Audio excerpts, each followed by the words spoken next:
अस्सलाम वालेकुम। आज का टॉपिक है ई कोलाई, जो कि एक ग्राम नेगेटिव रॉड है और ये हमारे एंटेरिक सिस्टम में पाया जाता है, यानी कि इस इंटेस्टाइन में। और ये इसकी सबसे इम्पोर्टेंट प्रॉपर्टी सबसे पहले बताऊंगा वो क्या है। वो है फैकल्टेटिव एनारोब, यानी कि ऑक्सीजन की एब्सेंस में ये गुजारा कर सकता है। कैसे? क्योंकि ये फर्मेंट क्या करता है, ग्लूकोज, लैक्टोज, सॉर्बिटोल, और साथ ही साथ ये क्या है, ई कोलाई मोटाइल ऑर्गेनिज्म, यानी कि इसके पास फ्लैजिला है। ये कैसे पता चला हमें? एंटीजन से पता चला। ई कोलाई के पास कौन कौन से एंटीजन होते हैं? ओ एंटीजन होता है, एच होता है और के होता है।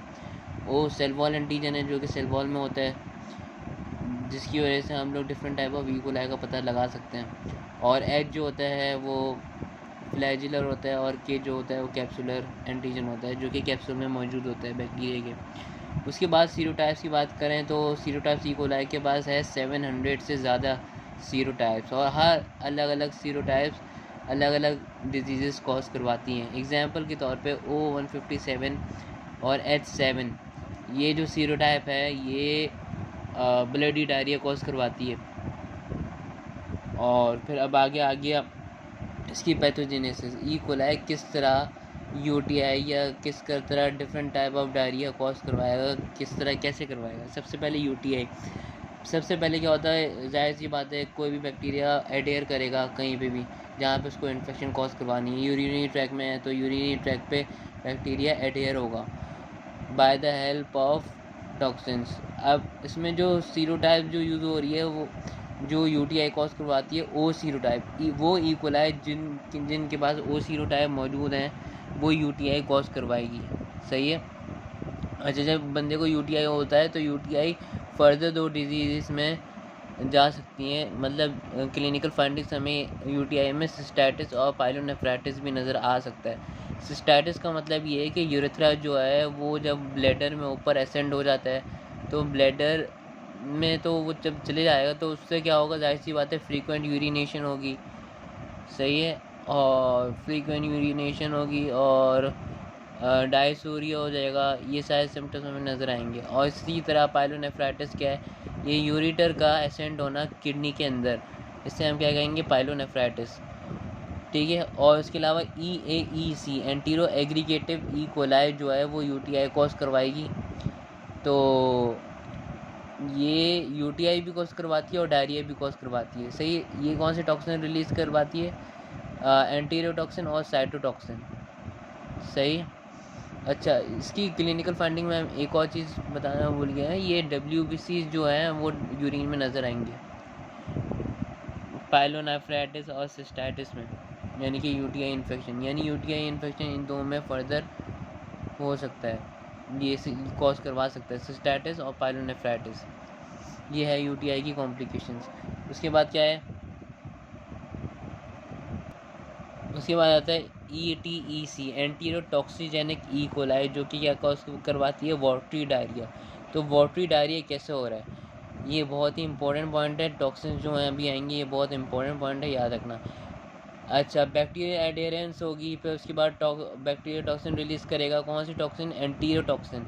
एंटीरोटॉक्सिन ETEC के पास कौन कौन सी है? LT टॉक्सिन और ST। LT heat label toxin है और ये हीट स्टेबल है। और LT का काम क्या है? LT में फर्दर दो कंपोनेंट्स हैं, एक होता है A से एक्टिव साइड और एक होता है B से बाइंडिंग साइड।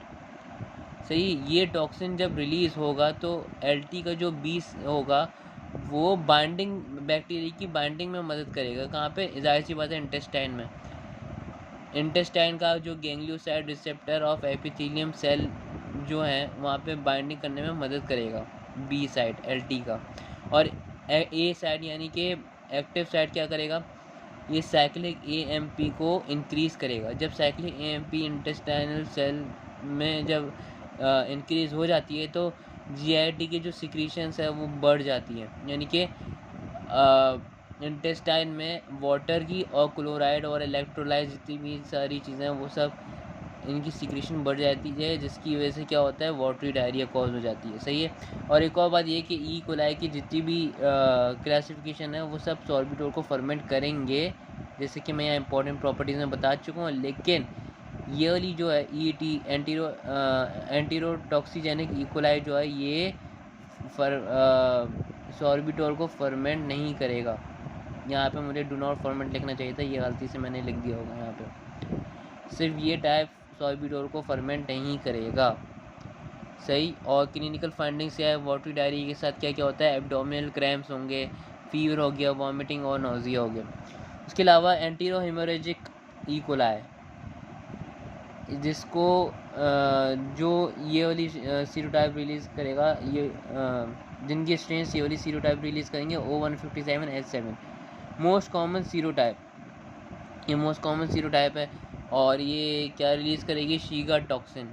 शीगा टॉक्सिन को हम लोग वीरोटॉक्सिन भी कहते हैं, सही। इसका काम क्या होता है, ये राइबोसोम, ह्यूमन राइबोसोम को जाके अफेक्ट करेगा, जिसकी वजह से क्या होती है, राइबोसोम का काम क्या होता है, हमारे पास प्रोटीन सिंथेसिस, तो प्रोटीन सिंथेसिस रुक जाएगी, जिसकी वजह से इंटेस्टाइनल सिक्रीशन बढ़ जाएगी और इंटेस्टाइन इन्वेड भी हो सकता है, जिसकी वजह से ब्लडी डायरिया हो जाएगा, सही है। अच्छा सॉरी, ये फर्मेंट करेगा सॉर्बिटोल, सही है। जितनी भी टाइप्स हैं वो सब क्या करेंगे, सॉर्बिटोल को फर्मेंट करेंगे, ये नहीं करेगा। यहाँ जो मैं लिखा था वो सही लिखा था, ये मेरे से गलती हो गई। उसके बाद क्या है, क्लिनिकल फाइंडिंग्स। क्लिनिकल फाइंडिंग्स में क्या है, ब्लडी डायरिया के साथ अगर बैक्टीरिया ब्लड में एंटर हो जाए तो क्या होगा, हेमोलिटिक यूरेमिक सिंड्रोम कॉज होगी, सही। यूरेमिक सिंड्रोम क्या है, इसमें एनीमिया हो जाता है, एक्यूट रीनल फेलियर हो जाता है, और क्या हो जाता है, थ्रोम्बोसाइटोपिनिया, यानी कि प्लेटलेट कम हो जाते हैं, और एनीमिया मतलब HB का कम होना, और एक्यूट रीनल फेलियर यानी कि किडनी अफेक्टेड हो सकती है। ये HUS हीमोलिटिक यूरेमिक सिंड्रोम जो है, ये इसकी क्या है, कॉम्प्लिकेशन है। उसके बाद क्या आता है, antero invasive E coli. Invasive नाम से ज़ाहिर हो रहा है क्या करेगा, इंटेस्टाइन को इन्वेड करेगा। जब इंटेस्टाइन को इन्वेड करेगा तो क्या होगा, ब्लडी डायरिया होता है फिर। लेकिन इसमें जो ब्लडी डायरिया हो रहा है वो मिल्ड हो रहा है, जबकि ऊपर वाले में एंटीरोटॉक्सिजेनिक में जो ब्लडी डायरिया कॉज हो रहा था वो ज़्यादा हो रहा था, सही है। अब इसकी जो कुछ स्ट्रेन्स क्या होते हैं, नॉन मोटाइल हैं, सही है। और इसमें जो क्लिनिकल फाइंडिंग्स होंगी वो एब्डोमिनल क्रैम्प्स होंगे, फीवर हो सकता है, वॉमिटिंग, नोजिया। अक्सर डायरिया के जो क्लिनिकल फीचर्स होते हैं यही होते हैं। उसके बाद क्या है, एंटीरोपैथोजेनिक ई कोलाई। एंटीरोपैथोजेनिक ई कोलाई, इसको दूसरे उसमें हम ये भी बोल सकते हैं O26 और O11, ये इसकी सीरोटाइप है, सही है। और ये भी शीगा टॉक्सिन प्रोड्यूस करेगी, यानी कि शीगा टॉक्सिन कौन को प्रोड्यूस करता है हमारे पास, नंबर 1 पे antero haemorrhagic E coli, number 2 पे एंटीरो पैथोजेनिक ई कोलाई। अब यहाँ पे पी आ रहा है, सही है। तो शीगा टॉक्सिन क्या करेगा, इन्फेक्ट्स वायली।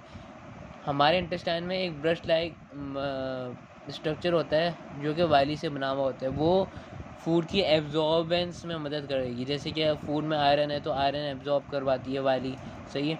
तो इसी तरह ये जो वायली का स्ट्रक्चर ब्रश टाइप होता है, ऐसे यूँ होगा। ये शीगा टॉक्सिन क्या करेगा, ये शीगा टॉक्सिन को वायली को जो ना ऐसे यूँ फ्लैट कर देगा, मतलब बिल्कुल ही लिटा देगा। तो उससे क्या होगा, एब्जॉर्बेंस नहीं होगी, कोई भी खाने पीने की चीज़ एब्जॉर्बेंस नहीं होगी। जब एब्जॉर्बेंस नहीं होगी तो क्या होगा, डायरिया हो जाएगा, सही है। पेडियाट्रिक म्यूकोजल डायरिया, यानी कि डायरिया में म्यूकस भी पाया जाएगा, इंटेस्टाइनल म्यूकस, सही है। और दूसरी बात क्या है, पेडियाट्रिक मतलब ये बच्चों में ज़्यादातर होता है पेडियाट्रिक डायरिया, सही है। एंटीरोपैथोजेनिक, यहाँ पी आ रहा है, ये भी पी आ रहा है, तो इससे याद रख सकते हैं, जिसमें पी आता है उसमें क्या होता है, पेडियाट्रिक डायरिया हो रहा है, यानी बच्चों में। ये किस वजह से होता है, ये ज़्यादातर बच्चों में होता है, नर्सरी में और मेंटल हॉस्पिटल्स वगैरह में, जहाँ पे पुअर हाइजीन हो। उसके अलावा लेबोरेटरी डायग्नोसिस में अगर हम देखें जाए तो स्पेसिमेन कुछ भी हो सकता है, जैसे कि ब्लडी डायरी में स्टूल भी हो सकता है, ब्लड भी हो सकता है। इसी तरह न्यूनेटल मेनिंजाइटिस जो कि ई कोलाई K12 की स्ट्रेन से कॉज होती है, लेकिन वो बहुत रेयर होती है, इसलिए उसकी पैथोजेनेसिस यहाँ नहीं बताई हुई है। बस इतना याद रखना है हमने कि ई कोलाई K12 की जो स्ट्रेन है उससे न्यूनेटल मेनिंजाइटिस हो सकती है, न्यूनेटल मेनिंजाइटिस और सेप्टिसीमिया, ठीक है। अब यहाँ स्पेसिमेन क्या हो सकता है, CSF हो सकता है, ब्लड हो सकता है, स्टूल हो सकता है, ठीक है। और सस्पेक्टेड फूड, यानी कि रात में आप क्या मतलब पेशेंट से पूछेंगे आप क्या खाए थे कि जिसकी वजह से आपकी तबीयत ऐसी हो गई, डाइट हिस्ट्री पूछ जाती है। उसके बाद क्या आता है, ग्राम स्टेनिंग। ग्राम स्टेनिंग में हमें ग्राम नेगेटिव रॉड्स नज़र आएंगे, मोटाइल होंगे, लेकिन मोटिलिटी हमें सही से माइक्रोस्कोप में इतना पता नहीं चलता, जिसकी वजह से हम फर्दर आगे जाके बायोकेमिकल टेस्ट करेंगे, ठीक है। उसके बाद आता है मैकॉनकी एगार। मैकॉनकी और EMB एगार दोनों डिफरेंशियल मीडिया है जो कि लैक्टोज और नॉन लैक्टोज फर्मेंटर्स को अलग रखती हैं। तो ई कोलाई जो है हमारे पास वो लैक्टोज फर्मेंटर है जो कि मैकॉनकी एगार पे पिंक कॉलोनी शो करेगी, लाइट पिंक। क्लैप्सिला भी लैक्टोज फर्मेंटर है, लेकिन क्लैप्सिला डार्क पिंक कॉलोनी शो करती है, सही है। और EMB एगार में ई कोलाई मेटेलिक ग्रीन शीन कॉलोनीज शो करेंगी, यानी कि बहुत ही ज़बरदस्त ग्रीन कलर का मेटेलिक ग्रीन कलर का कॉलोनीज होंगी। उसके बाद बायोकेमिकल टेस्ट की बात करें तो बायोकेमिकल टेस्ट में जो TSI यानी कि triple sugar iron biochemical test है, जो कि येलो एसिडिक स्लांट, यानी कि ई कोलाई जो होगी वो येलो एसिडिक स्लांट देगी, यानी कि येलो स्लांट मतलब कोई भी बायोकेमिकल का ऊपर वाला हिस्सा, और इसमें H2S गैस प्रोड्यूस नहीं होगी, सही। जबकि फर्दर हम आगे जो पढ़ेंगे सैल्मोनेला, उसमें H2S गैस प्रोड्यूस होती है।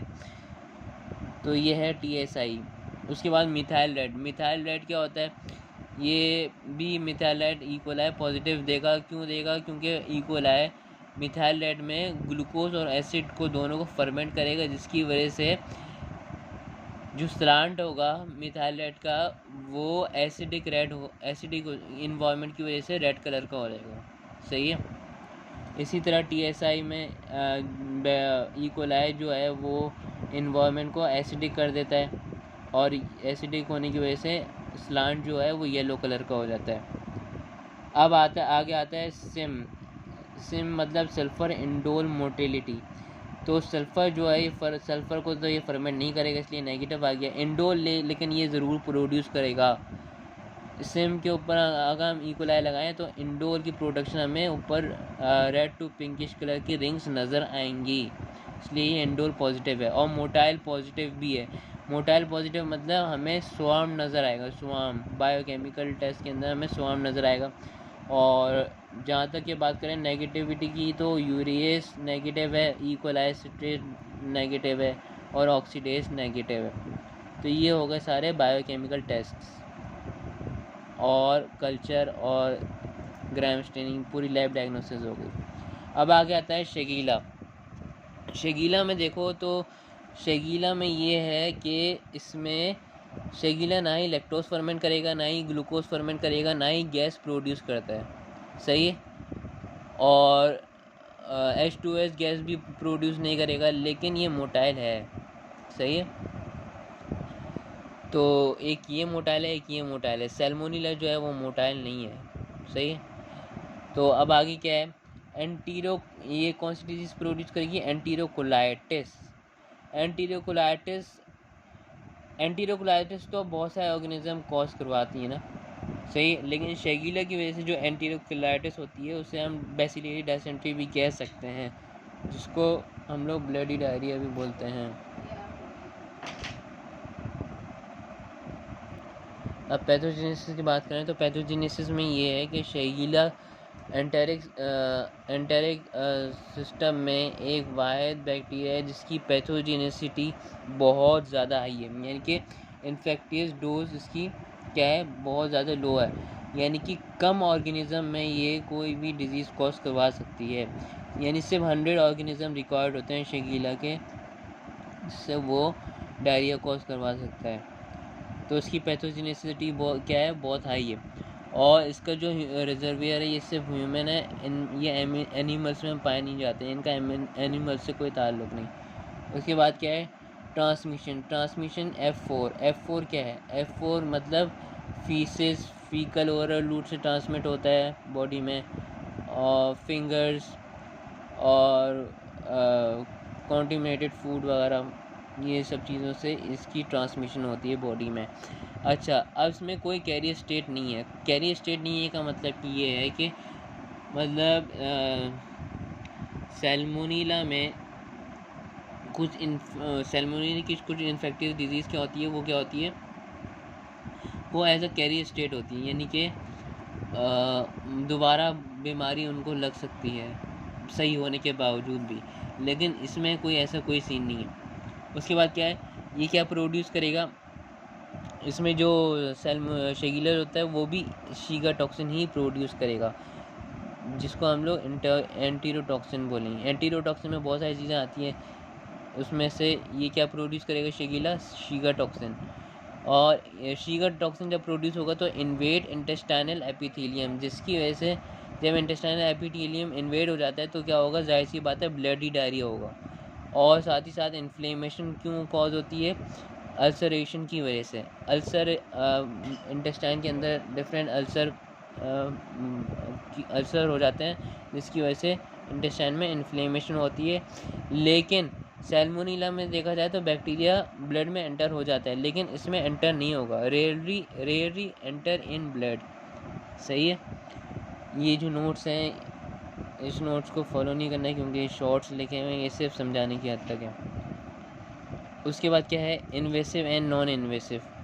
इन्वेसिव जो है ये टॉक्सिन प्रोड्यूस नहीं करेगा लेकिन डिजीज़ कॉज करवाएगी, और नॉन इन्वेसिव जो है ये नॉन पैथोजेनिक है, यानी कि कोई डिजीज़ कॉज नहीं करवाती है। उसके बाद क्लिनिकल फाइंडिंग्स में देखें तो क्या है, डायरिया किसके साथ होगा, फीवर होगा, एब्डोमिनल क्रैम्प्स और वॉटी डायरिया के साथ होता है।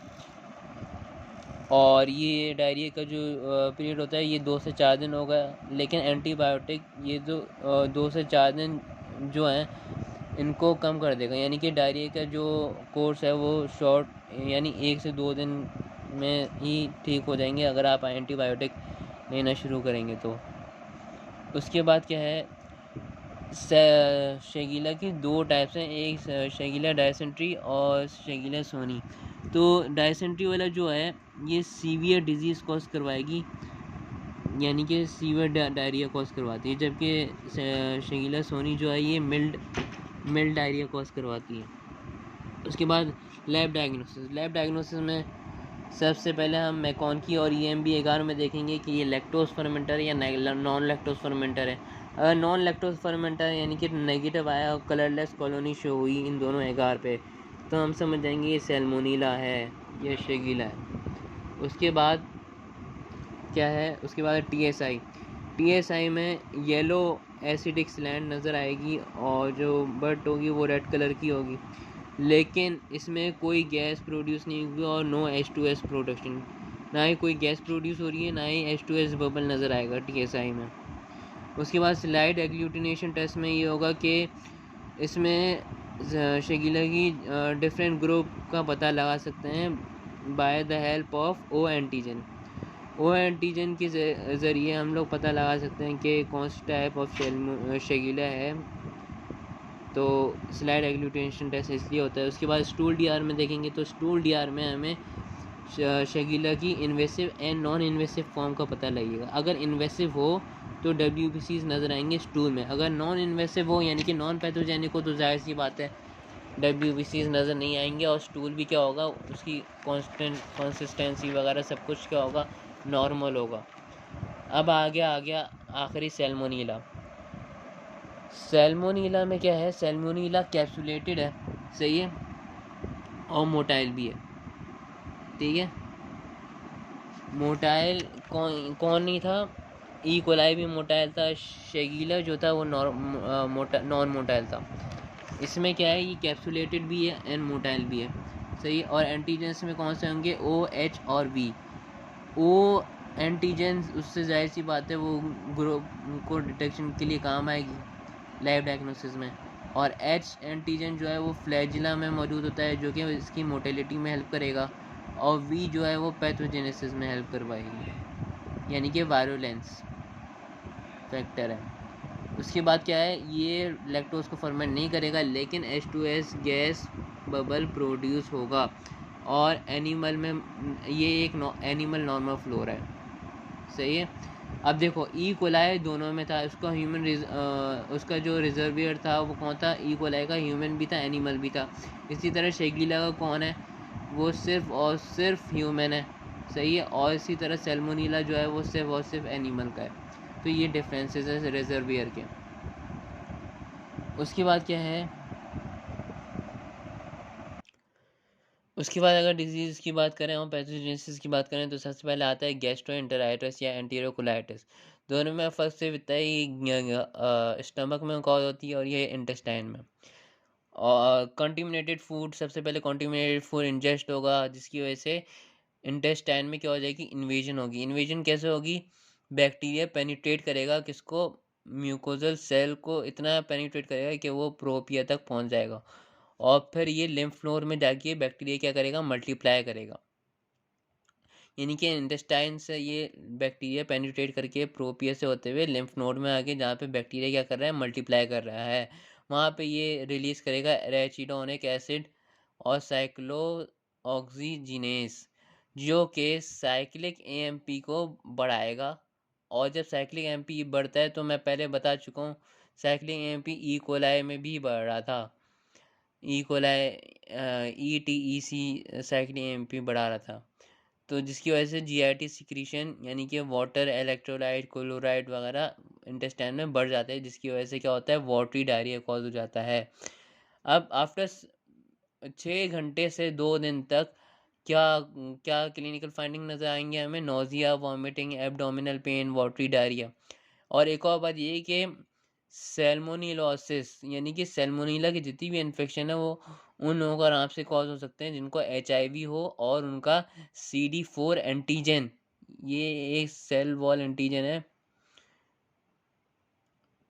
जो हमारे अंदर हमारे ब्लड में होता है। तो ये एंटीजन अगर कम हो और HIV भी हो बंदे को तो उसको सैल्मोनीलोसिस इन्फेक्शन विद सीवियर डायरिया हो सकता है। इसके बहुत सारे चांसेस हैं।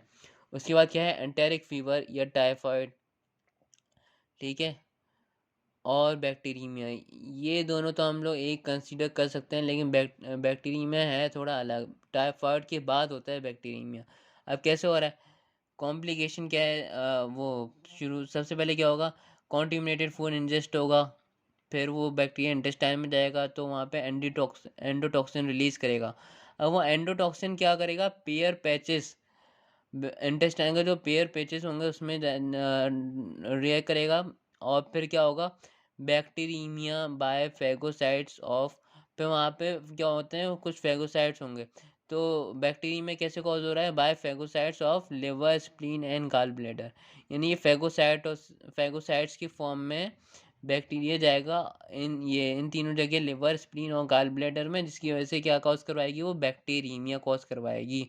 अब गॉल स्टोन्स, गॉल ब्लैडर में गॉल स्टोन्स अगर हो जाएं तो क्या है, वो पेशेंट क्या है, कैरियर स्टेट है, यानी कि सही होने के बाद वो दोबारा बीमार हो सकते हैं।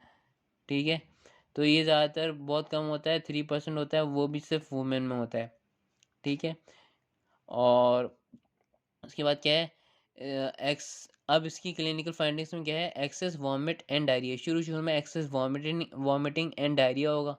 और क्या होगा, लो फीवर एंड कॉन्स्टिपेशन। जैसी जैसी डायरिया बढ़ता जाएगा, जैसे जैसे डायरिया बढ़ता जाएगा, 1 वीक के बाद बैक्टीरियमिया तब कॉज होता है, 1 वीक के बाद बैक्टीरियमिया और फीवर तब कॉज होगा। सही है। यहाँ पे शुरू में वॉमिटिंग और डायरिया एक्सेस था ना, जैसे जैसे ये दोनों चीज़ें कम होंगी वैसी वैसी बैक्टीरियमिया और फीवर बढ़ता जाएगा। सही है। अब क्या है, बैक्टीरियमिया के जो क्लिनिकल फाइंडिंग्स हैं वो क्या है, टेंडर एब्डोमेन है, रोज स्पॉट्स, मतलब पेट में रोज स्पॉट्स नज़र आएंगे।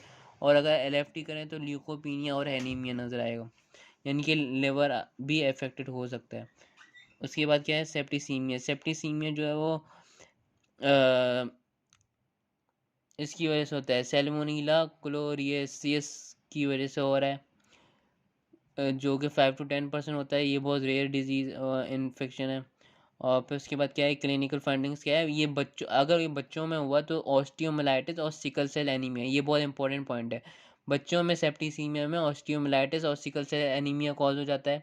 सही है। ऑस्टियोमिलाइटिस मतलब हड्डियों में दर्द होता है, और सिकल सेल एनीमिया मतलब आरबीसीज का जो शेप होता है वो सिकल शेप का होता है, यानी कि चांद का शेप की तरह। उसके बाद क्या है, और साथ ही साथ क्या होता है, एन्यूरिज्म। एन्यूरिज्म भी सेप्टिसीमिया में हो रहा है। एन्यूरिज्म का मतलब क्या है, टिश्यू डैमेज हो रहा है। टिश्यू कौन कौन से इंक्लूड है, बोन, मेनिंजेस एंड लंग्स। सही है। अब ये कल्चर अगर हम करें तो ये कल्चर जो पॉजिटिव रिजल्ट शो करेगा वो सिर्फ ब्लड का करेगा, स्टूल का नहीं करेगा। सही है। क्यों? क्योंकि ये सेप्टिसीमिया है ना, ये मतलब इसमें इंटेस्टाइन से कोई रिलेशन ही नहीं है। इसमें सिर्फ देखो ब्लड डैमेज हो रहा है, टिश्यूज डैमेज हो रहे हैं और ऑस्टियोमिलाइटिस हो रहा है। इंटेस्टाइन का कोई लेना देना ही नहीं है, तो स्टूल क्या होगा, वो सही आएगा। उसके बाद क्या है, लैब डायग्नोसिस। लैब डायग्नोसिस में अगर हम देखें हम तो ग्राम स्टेनिंग में ग्राम नेगेटिव रॉड्स नज़र आएंगे जो कि कैप्सुलेटेड होंगे और मोटाइल पे होंगे। कल्चर में मैकॉन की और EMB एगार में ये नॉन लैक्टोज फर्मेंटर है तो कोई रिएक्शन नहीं होगा, मतलब कलरलेस कॉलोनीज होंगी। उसके बाद क्या है, एक्स एल डी यानी जाइलिन जाइलिन लाइसिन डीचोलेट एगार, इसकी फुल फॉर्म ये। तो इसमें रिएक्शन होगा, यानी कि पॉजिटिव रिजल्ट आएगा, यानी कि रेड कॉलोनी शो होगी और बीच में ब्लैक ब्लैक कलर के सेंटर कॉलोनी शो होंगी, यानी कि ज़्यादातर ब्लैक कॉलोनी शो होगी, ये सब फर्ज कर लें। उसके बाद क्या है, और साइड में हल्का सा रेडिश होगा बस। उसके बाद क्या है, क्यों होगा, क्योंकि ये फर्मेंट कर रहा है किसको, जाइलोस को, और लाइसिन डीचोलेट को फर्मेंट कर रहा है, जो कि इसकी फुल फॉर्म है। उसके बाद क्या है, बिस्मट सल्फर एगार BSA, ये भी पॉजिटिव आएगा और उसमें भी ब्लैक से ग्रे कॉलोनीज होंगी। सही है। उसके बाद क्या है, TSI में ये नेगेटिव है, और ओरिजिनल, और जो स्लैंट होगी TSI की वो ओरिजिनल रेड कलर की होगी। सही है। और पॉजिटिव, लेकिन ये पॉजिटिव होगा H2S, यानी कि नीचे बट साइड पे एक बबल हमें नज़र आएगा ब्लैक कलर, और नीचे बट जो होगा वो ब्लैक कलर का होगा due to production of H2S, और वहाँ पे बबल भी होगा, बबल की फॉर्मेशन भी नज़र आएगी हमें। उसके बाद क्या है, मिथाइल रेड। मिथाइल रेड भी पॉजिटिव होगा और एसिडिक रेड कलर का सलाइंट होगा, और जो नेगेटिव होगा वो क्या होगा, यूरिएस सिट्रेट और ऑक्सीडेज नेगेटिव है, जैसे कि सारी एंटेरिक बैक्टीरिया हैं। उसके बाद एग्लूटिनेशन टेस्ट। एग्लूटिनेशन टेस्ट सीरोटाइपिंग होगी इसमें बेस्ड ऑन O एंटीजन, यानी कि O सेल वॉल में जो एंटीजन मौजूद है उसकी हम क्या करेंगे, सीरोटाइपिंग करेंगे, ताकि हमें पता चले कि कौन सी टाइप ऑफ सैल्मोनेला ने डिजीज़ कॉज करवाई है। उसके बाद वाइडल टेस्ट, विडॉल टेस्ट। विडॉल टेस्ट में क्या है, ये क्वांटिटेटिव, इसका प्रिंसिपल क्या है, क्वांटिटेटिव एग्लूटिनेशन टेस्ट। ये भी एक किस्म का एग्लूटिनेशन टेस्ट है जो कि Salmonella typhi and Salmonella paratyphi को डिटेक्ट करता है। और कैसे करेगा, इनके हमारे बॉडी का जो ब्लड का जो सीरम है उसमें एंटीबॉडी राइज हो जाएंगी अगेंस्ट सैल्मोनीलोसिस, यानी सैल्मोनीला के जितने भी इन्फेक्शन उनके खिलाफ हमारे बॉडी में एंटीबॉडी बढ़ जाती है। तो कौन सी एंटीबॉडी, ONH एंटीबॉडीज बढ़ जाएगी। सही है। इनके खिलाफ सैल्मोनीलोसिस यानी सैल्मोनीला इन्फेक्शन के खिलाफ ये बढ़ जाएगी। तो वायरल विडॉल टेस्ट से हमें पता चल जाएगा कि कौन सी स्पीशी है, सैल्मोनीला टाइफी है या पैराटाइफी, कौन सी स्पीशी इन्फेक्शन कॉज करवा रही है हमें। बस ये हो गए ये 3 टॉपिक्स।